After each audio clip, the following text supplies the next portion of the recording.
Notice under section 41A CRPC। क्या आपको भी पुलिस के द्वारा नोटिस प्रोवाइड किए गए हैं by post, by WhatsApp, by email, या खुद आपके घर पे आके पुलिस वाले दे गए हैं कि आपके खिलाफ़ साइबर पुलिस में फ्रॉड ट्रांजैक्शन लेन देन की वजह से FIR दर्ज हुई है, कंप्लेन दर्ज हुई है, जिसके लिए आपको पुलिस स्टेशन आना होगा, बताना होगा कि आप क्या काम करते हैं, किस चीज़ के लिए आपने पैसे रिसीव किए, अपने आइडेंटिटी प्रूफ्स, आधार कार्ड, पैन कार्ड के साथ, बैंक अकाउंट स्टेटमेंट के साथ, जिसको वेरीफाई हम करेंगे। आप सही पाए जाएंगे तो कोई कार्रवाई नहीं होगी, अगर गलत पाए गए तो डेफिनेटली आप पे कार्रवाई होगी, और अगर सही पाए गए तो अकाउंट भी अनफ्रीज़ हो जाएगा, किसी तरीके से कोई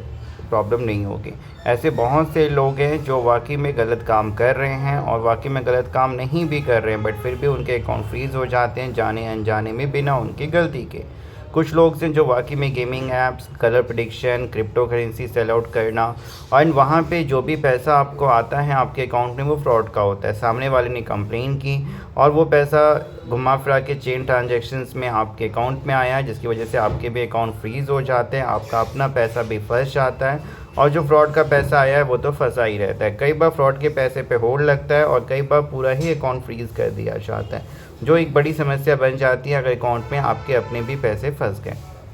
अब इस सिचुएशन में करना क्या है? कई बार लोग भाग दौड़ करते हैं, अगर बहुत बड़ा अमाउंट फंसा हुआ है, चाहे वो पुलिस के को अप्रोच करना हो, कोर्ट को अप्रोच करना हो, जस्टिफिकेशन देना हो कि हाँ जो मैंने पैसे ट्रांजैक्शंस किए हैं वो लीगल है, किसी तरीके से लीगल नहीं है, बस उसमें पार्ट ऑफ पोर्शन ऑफ एक अमाउंट फ्रॉडलेंट आ गया है जो कि मुझे पता नहीं था, और जो भी ट्रांजैक्शंस मेरे द्वारा किया गया था वो उसके पीछे एक जस्टिफाइड लीगल पर्पज़ है। यानी जो भी पैसे आपने लिए थे वो किसी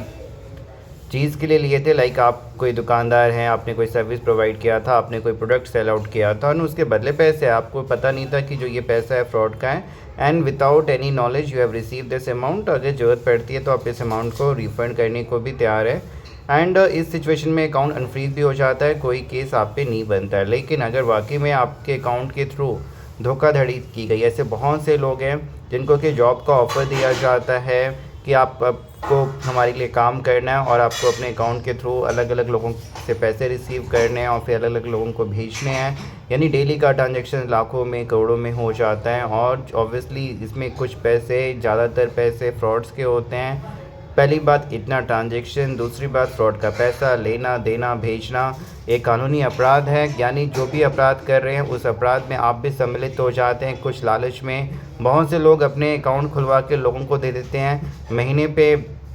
का पैसा दिया जाता है और कोई भी कार्रवाई होगी आप पे होगी,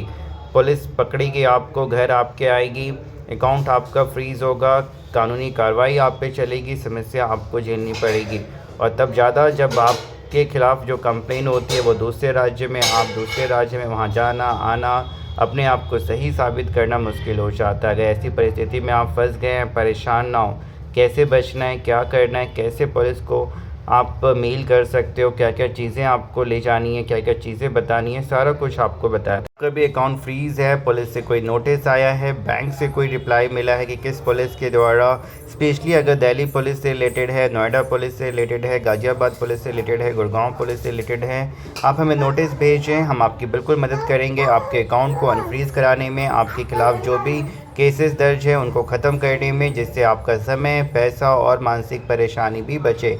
परेशान ना हो, अगर आपने गलत नहीं किया है, अकाउंट भी अनफ्रीज़ होगा, किसी तरीके से आपको कोई प्रॉब्लम नहीं झेलना होगा।